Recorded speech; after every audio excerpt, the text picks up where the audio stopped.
Et voilà, l'heure de faire ma valise a sonné. Il est grand temps que je la fasse parce que demain matin, je pars à l'hôpital. Et au début, je m'étais dit, bah, je vais prendre celle-là, une petite valise. Comme ça, je vais prendre le minimum et je serai bien tranquille.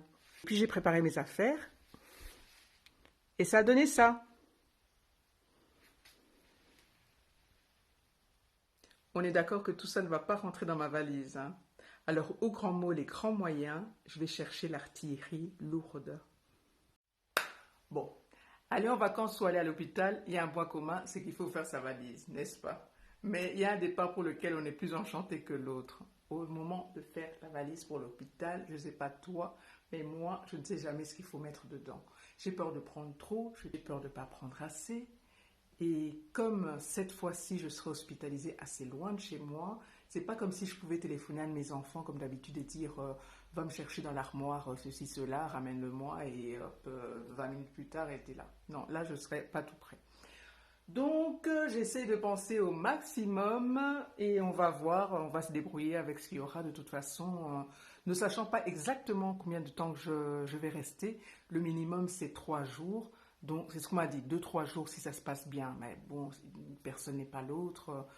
On connaît tous des cas qui sont sortis le lendemain, on connaît tous des gens. Bon, voilà. Donc, moi, je ne sais pas. Donc, je me suis fixée à 3 jours. Et je ne vais pas rester plus. 3 jours, je serai guérie. Je rentre chez moi et je commence ma nouvelle vie. Bon sang, il est temps. J'ai regardé sur YouTube pour voir un petit peu les gens qui préparaient leurs valises, ce qu'ils mettaient dedans. Et à part pour aller à la maternité, à part des choses comme ça, j'ai rien trouvé grand-chose. Donc je vais vous montrer ce que moi j'ai pris dans ma valise, ce que je vais mettre en tout cas dans ma valise. Et si vous pensez à d'autres choses, mettez-les dans les commentaires. Pour moi, ce sera trop tard, mais ça pourra peut-être éventuellement aider quelqu'un. Donc, ma valise pour une hospitalisation, pour une opération d'une hernie discale, voilà ce que je mets dedans. C'est parti. Oui, les amis, la maison ne reculant devant aucun effort, je suis montée sur une chaise pour vous montrer, pour vous filmer tout ce qu'il va y avoir dans ma valise. Tout ce qu'il y a sur cette table doit rentrer dans ma valise, mais ce sera plus celle que je vous ai montrée tout à l'heure, ce sera une autre. Je vais vous détailler tout ce qu'il y a, un petit peu en commençant sur la gauche. J'espère que vous verrez bien. Donc pour commencer sur la gauche, là, il y a un kimono avec le foulard qui va avec. Je pense que je vais descendre, ce sera plus simple et moins dangereux. Donc là, il y a un kimono avec le foulard qui va avec, disais-je. Une paire de bas de contention parce que je ne vais pas en repayer une deuxième. J'ai 3 paires de chaussettes. J'ai 4 grandes culottes. Je vais vous montrer une après. Un soutien et encore d'autres culottes. Le soutien, je ne compte le mettre que le jour de la sortie, sûrement pas pendant le séjour. Vous pensez bien que je vais rester à la cool dans mes robes de nuit. J'ai pris aussi un training et un t-shirt, mais sinon je compte vraiment rester cool Raoul. Vous pensez bien, je suis à l'hôpital, ce ne sera pas pour faire un défilé de mode. Ça, c'est une trousse, je vous montrerai tout à l'heure ce qu'il y a à l'intérieur, qui restera auprès de moi, à portée de main.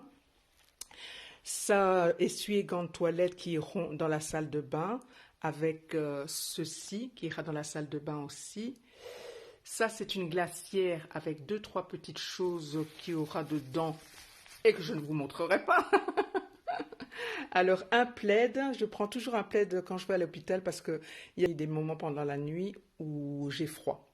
Ça, ce sont mes vêtements de sortie. Bon, ça n'a pas d'intérêt de montrer, tout est plié. Ça, c'est un sac dans lequel iront. Dans ce sac-là, je mettrai mon linge sale, en fait, hein, au fur et à mesure. Bon, ça, c'est un reste de paquet de lingettes que j'ai volé à mon petit-fils. Alors, dans ma petite trousse de toilette qui ira à côté de mon lit, en fait, je vais vous montrer ce qu'il y a à l'intérieur.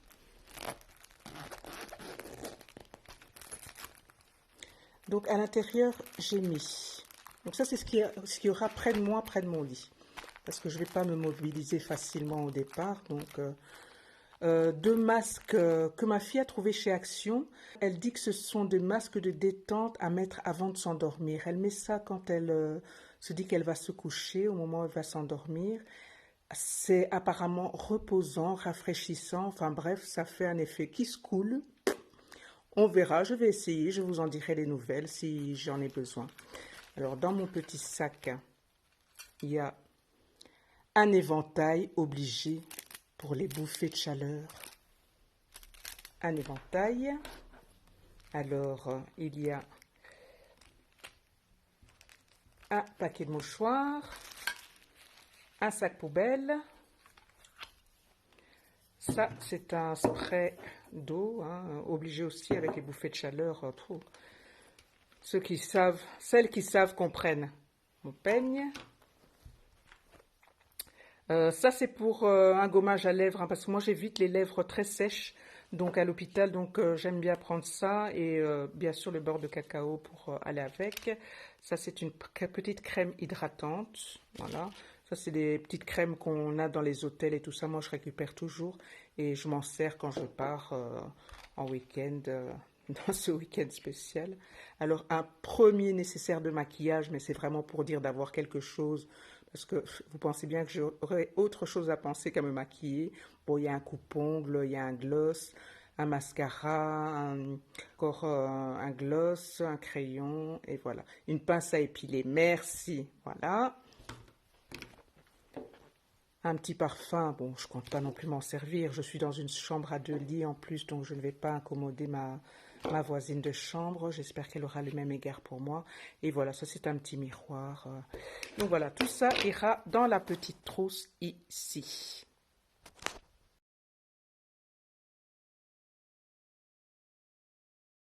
Alors, pour en revenir aux culottes, à mes culottes, je voulais vous montrer celles que j'ai achetées en ligne.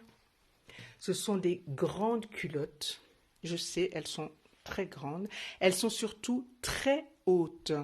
Donc, c'est vraiment des culottes qui sont, je pense, bien adaptées pour les personnes comme moi qui demain auront un pansement dans le bas du dos. Au moins, la ligne d'élastique ne fera pas entrave au niveau de la cicatrice, au niveau du pansement. Donc ce sont vraiment des culottes qui remontent très hautes. Elles sont bien pratiques. J'en ai essayé une tout à l'heure. C'est génial. Je pense que je vais vraiment bien être à l'aise là-dedans. Oui, c'est pas glamour, mais c'est pas le but. C'est pas le but. Il faut de tout, chaque chose en son temps. Et là, c'est la santé. Hein, on est d'accord, hein, les filles. Donc ça, c'est vraiment du confortable. Si vous voulez que je vous dise où je vous les ai achetés, si vous voulez que je vous dise où je les ai achetés, ben, je les mettrai en barre d'infos et comme ça, si ça peut intéresser quelqu'un, ben, ce sera chouette. Et donc ce sac-là ira dans la salle de bain. Je ne vais pas le mettre dans une trousse, je vais le laisser comme ça, sauf si je retrouve une trousse, mais j'ai plus le temps, j'ai plus envie, j'en ai marre. Donc dans ce sac-là, il y a, on pousse, dans ce sac-là, il y a un petit lisseur, bon je sais pas, encore une fois si j'aurai le courage de l'utiliser, mais il y a un petit lisseur, et à l'intérieur, bah, il y a des brosses à dents, des serviettes hygiéniques, du dentifrice et de quoi me laver et m'hydrater. Je reprends à chaque fois tout ce qu'il y a dans les hôtels et tout ça et que je garde à la maison. J'ai vérifié les dates de péremption. Elles sont bonnes. On va utiliser ça et puis basta.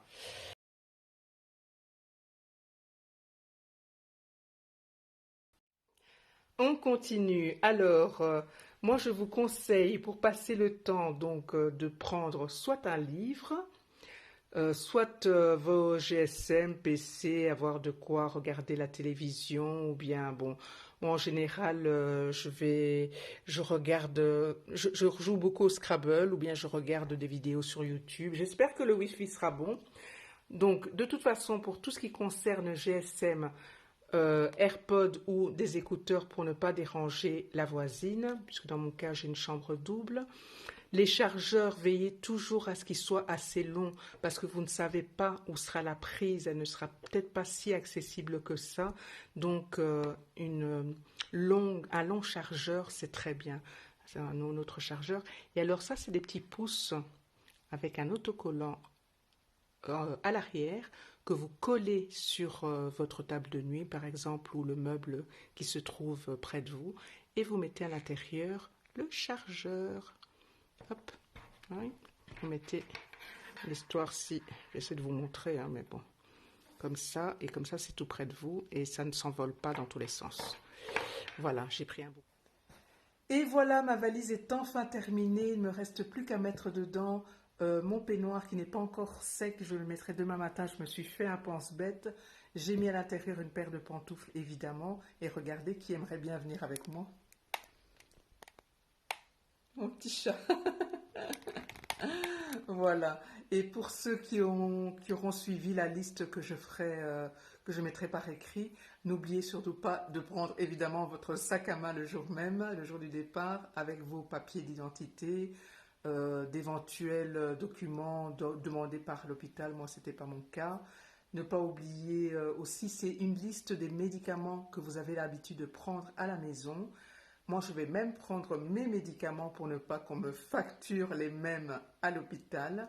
Donc voilà, je pense que c'est tout ce que j'ai en tête là. Peut-être pendant la nuit, à mon avis, la nuit sera courte. Je vais encore penser à plein de choses. Mais normalement, voilà, j'espère que ça vous aura peut-être aidé hein, pour savoir quoi mettre dans votre valise si jamais vous êtes hospitalisé. Voilà, pour moi en tout cas, ce sera tout. Je vous souhaite une bonne soirée et je vous dis à bientôt.